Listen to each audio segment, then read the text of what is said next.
あなたにとって絶対に許せない一言はどんな言葉ですか？遡ることおよそ3年前の2019年7月20日、オーストラリア・シドニー、夜遅く警察署に1本の通報が入りました。通報してきたのはジェシカ・カミレリという若い女性。ママを殺しました。淡々とそう告げるジェシカの口ぶりに警察は半信半疑で現場へ向かいます。すると現場となった家の前には確かに若い女性が血だらけで立ち尽くしていたんです。警察は恐る恐る女性に尋ねました。あなたがジェシカさん、一体何があったんですか？すると女性は一切動じない様子である一点を指さしこう言ったんです。あそこにママの頭があるわ。母親を殺害し、その生首を平然と指さすジェシカ・カミレリ。一切悪びれる様子のない彼女を犯行に駆り立てたのは、ジェシカから善悪の認識を奪ったものとは周囲の心ない振る舞いと母親の間違った愛情だったんです。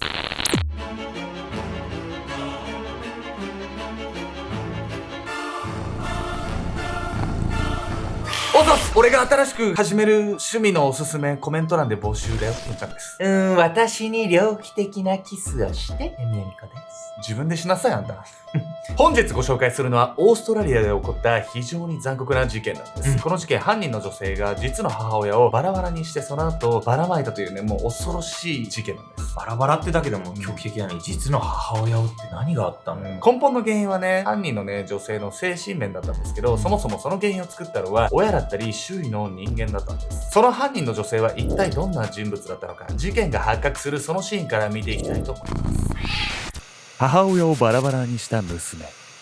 遡ることおよそ3年前の2019年7月20日、舞台はオーストラリア・シドニー。ある女性から通報を受けた警察は半ば疑うような気持ちで現場へと向かっていました。通報の内容はこうでした。私、ママと喧嘩したの。それでママを殺しちゃった。悪びれもせずそう話す女性の口ぶりに、警察は彼女の通報がタチの悪いいたずらではないかと考えていたんです。しかし現場へたどり着いた警察はすぐに考えを改めることになります。大丈夫ですか？なんと現場となった家の玄関前では女性が返り血を浴びて血まみれの状態のまま警察を待っていたんです。彼女こそ警察へ通報してきた張本人、ジェシカ・カミレリ25歳でした。ジェシカは駆けつけた警察に向かってこう言いました。あそこにあるわ。ジェシカにそう言われ、彼女が指さした方へ目をやる警察。するとそこには目と鼻が削ぎ落とされた生首が転がっていたんです。ジェシカは続けてこう口にします。お医者さんならママの頭を元に戻せるんでしょう。何を見て育ったのよ。戻るわけないでしょ。ふざけてんの？いや、結構彼女真面目に切り落としたらその後元に戻るとね、思ってたんですよ。もうバカ！何に影響されたの？影響されたというよりは、ジェシカはね、幼少期からある問題を抱えていたんです。1994年、ジェシカはオーストラリア・シドニーで生まれます。彼女は周囲と比べ歩いたり話し始めたりする時期が遅く、幼少期から知的障害の診断を受けていました。ただ、両親はそんなジェシカに対し次のように考えていたんです。周りの子供と差をつけるような育て方はしたくない。そんな両親の思いから、ジェシカは小学校でも普通クラスへ入学することになります。実はこの判断が彼女の人生の歯車が狂い始める最初のきっかけとなってしまうんです。うわー！ジェシカ、やめなさい！教室の中で叫び声を上げながら他の生徒に殴りかかるジェシカ。手のつけられないほどの感触を見せる彼女に周囲の生徒たちは唖然としていました。担任の教師も止めに入ってはいるものの、その暴行の激しさに困惑しています。ジェシカが怒りをあらわにしている理由はクラスメートからのいじめでした。周囲より発達が遅く、勉強も運動も十分にできなかったジェシカは普通クラスではいじめの格好の標的となってしまったんです。そしてこのストレスにさらされた結果、ジェシカは間欠性爆発性障害を発症。間欠性爆発性障害。そうなんです。ちょっと説明しなさい。実はジェシカがね、感触を起こしていたのはこの障害が原因なんです。というわけで本日のメトラキーワード、間欠性爆発性障害について。間欠性爆発性障害とは、衝動に抵抗できず怒りを抑えきれなくなる精神疾患のこと。ただ怒るのではなく、暴力を振るう、物を破壊するなど爆発的な行動を起こすのが特徴なんです。怒りが爆発するきっかけは、友人の何気ない一言や思い通りにならないことがあった場合など、通常は取るに足らない出来事であることもしばしば。本人にも制御できず落ち着きを取り戻した後に自己嫌悪に陥ることも多いんです。間欠性爆発性障害は多くの場合、養育者の DV など幼少期に身の危険を感じるる家庭環境に身を置くことが原因とされています。一方でジェシカのようにいじめをきっかけに発症するケースも、つまり幼少期に心や体を傷つけられた経験が発症リスクを高めてしまうんです。間欠性爆発性障害を患い、普通クラスへ通うことが困難になったジェシカはその後支援学校へ通うことに。しかし結局その障害ゆえに対人関係がうまくいかず、支援学校を卒業した2013年からジェシカは自宅に引きこもるようになってしまうんです。自宅から一歩も出なくなった彼女は来る日も来る日もホラー映画ばかりを繰り返し見ていたといいます。ホラー映画が悪いわけじゃないと思うんだけどね。でもなんかそういうことしちゃったって聞くとちょっとは影響あったのかもしれないって考えちゃうわね。そうなんです。映画もそうなんですけど、この引きこもり生活自体がジェシカに悪い影響を与えてしまったんです。そしてこの後の母の接し方もジェシカに悪影響を与える一因となっていくんです。行き過ぎた愛情。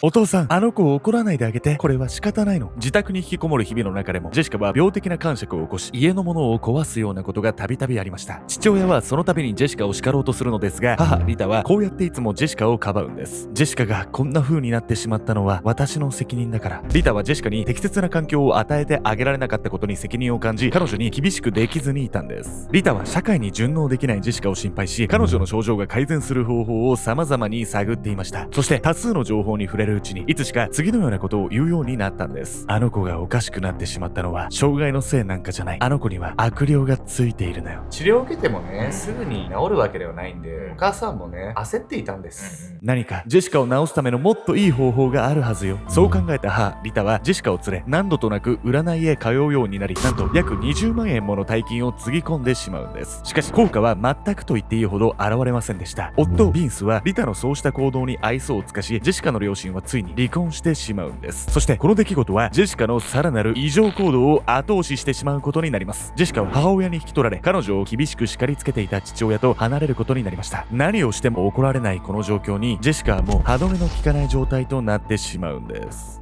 何やばいことやっちゃうわけ？これね、当事者になったらね、マジで怖いと思いますよ。ここはとあるスーパーの従業員用休憩室。休憩していた店員の男性は携帯の画面に表示された電話番号を見て険しい表情を浮かべます。おい、電話出なくていいのか？同僚に尋ねられると男性は困ったような顔でこう答えました。いやー、ここ最近知らない女からずっと電話がかかってきて、会ったこともないのに俺のことを好きだとかデートしてほしいだとか、もう怖くてさ。男性にしつこく電話をかけていたのは、そう、ジェシカでした。ずっと引きこもりの生活を続けていたジェシカは時間を持て余すその日々の中である遊びに没頭するようになっていました。適当な番号に電話をかけ、若い男性につながると毎日しつこくその男性に電話をかけ続けるんです。その回数はなんと1日100回以上。怖すぎでしょ、これいくらなんでも。そうなんですよ。会ったこともない人に電話かけてるんでしょ。そうなんです。そして彼女のね、ストーカー、電話だけにはとどまらないんですよ。何やんのよ。ある日、いつものようにスーパーへ出勤した男性は同僚から耳を疑うような言葉を告げられました。おい、昨日変な女から電話がかかってきて、お前に合わせろとか言われたぞ。これは男性がジェシカの番号を着信拒否した直後のこと。男性に電話が繋がらなくなった後、ジェシカは電話番号を頼りに男性の SNS を探し当てました。そして男性の周囲の人間関係を調べ上げ、男性と親しい間柄の人にもしつこく電話をかけるようになったんです。怖えな。ジェシカの迷惑電話は男性の家族にまで及び、電話の内容もお前の首を切り落とすなど次第に脅迫めいたものになっていたといいます。以前はジェシカの行動を擁護していた母リタも幾度となく謝罪に向かわされ、この頃にはもはや疲れ切っている状態でした。知らない人ストーカーしてたってことは、ずっとさ、引きこもりで人と接する機会がなかったわけじゃない、その反動とかもあるんじゃないのかしら。そうなんです。恋愛をね、するきっかけもなかったでしょうね。そんなお母さんのリタはずっとジェシカのことをかばっていたんですけど、ついにね、お母さんにも限界が訪れてしまうんです。そしてついに事件が起こってしまうんです。許せない一言。2019年7月20日の夜、ジェシカの自宅のインターホンが鳴った。こんばんは、レッドルースターです。ご注文の品をお届けに参りました。母、リタが玄関を開くと、そこにはファーストフード店の配達員が立っていた。リタはため息混じりに配達員に頭を下げる。すいません、商品は結構です。代金だけお支払いしますので、お引き取り願えますでしょうか。配達員は首をかしげながらも、リタから代金を受け取ると、そのまま引き上げていった。実はこの日、ファーストフード店からこの家に商品が届くのは、すでに3回目だった。ジェシカが何度も店に注文の電話を入れてていたのだ。あれ、レッドルースターは自室から不思議そうに顔を覗かせるジェシカ。母リタは耐えきれずジェシカを怒鳴りつけた。ジェシカ、あなたどうしていつも勝手に宅配を頼むの？さっき晩ご飯食べたばかりでしょ？いつにもない剣幕を見せる母リタだったが、そんなことはお構いなしに反論するジェシカ。だってレッドルースターが食べたかったんだもん。リタはぎゅっと目をつむり、ジェシカが迷惑行為を働くたび謝罪に向かった日々のことを思い起こしていた。この子にはもう何を言っても無駄なんだわ。この子は他人に迷惑をかけてる自覚がないの。そう、いつだってそうだった。たとえ怒鳴りつけられても自分の行動に一切の非を感じていないジェシカにリタの我慢は限界を迎えていた。そしてついにリタは悲劇のきっかけとなるその言葉を口にする。ママはもう疲れたわ。あなたを精神病院へ入院させる。それから数時間後、ジェシカの自宅には何かに向かって繰り返し刃物を突き立てる音が絶え間なく響いていた。あれ？映画ではもっと簡単に切れたのに。ジェシカは刃こぼれしてダメになった包丁を放り投げると、キッチンからまた別の包丁を持ち出し、それを再び振り上げる。彼女の目の前に転がっているのは、ズタズタに引き裂かれた母リタの遺体。ジェシカはお気に入りのホラー映画のワンシーンと同じように何時間もかけてリタの遺体をバラバラに解体した。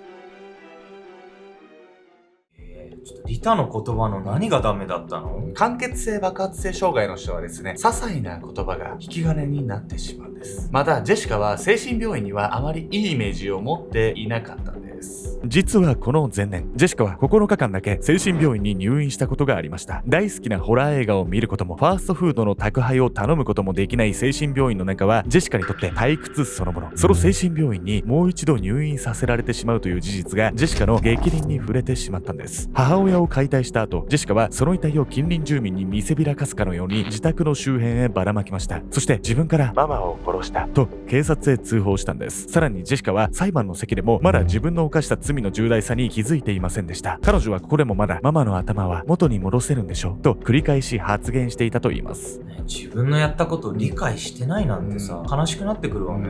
罪の重さを理解していない以上ね、彼女が罪をまっとうに償うことってできないんですよね。最終的にジェシカに言い渡された判決は懲役21年。彼女の傷害を考慮した上で殺人罪ではなく過失致死傷罪で有罪とされた結果でした。その後ジェシカは刑務所の中でも暴力事件を起こし、2021年11月に再び起訴されているんです。ジェシカが患った間欠性爆発性障害は今現在も彼女を苦しめ続けているんです。幼少期からのいじめや母親の間違った愛情など様々なボタンの掛け違いから取り返しのつかない状態まで障害を悪化させてしまったジェシカ。彼女がもっと適切な環境で過ごすことができていれば、その未来はまた違ったものになっていたのではないでしょうか。いやね、ヤミコさんもほんとね、コメント全部見てるんですけど、いつもありがとうございますよね。そういう話なんですけど、一個だけね、ちょっとお願いがあるんです。チャット欄とかね、あるじゃないですか。プレミア公開してる時。最近こうね、なんか相談受けてるのが、チワっぽくなっちゃってるみたいなのが言われたりもね、していて、なので、新しくアルゴをね、見てくださってる方もね、昔から見てくださっているメトラの皆さん、温かくね、皆さんがね、いい人だってもう僕ら知ってるんで、温かくこう迎え入れてあげるようなね、そんなチャット欄になると嬉しいですし、僕らも全部見てますしね、コメント欄もチャットも見てるしっていうところで、まあ何が言いたいかというと、いつもありがとうございますということなんで、コメントはちょっとそんなところで、あとはですね、実は僕はインスタもね、やってるので、僕はね、あれあげてます。美味しい料理動画。はい。一回も見たことないけど。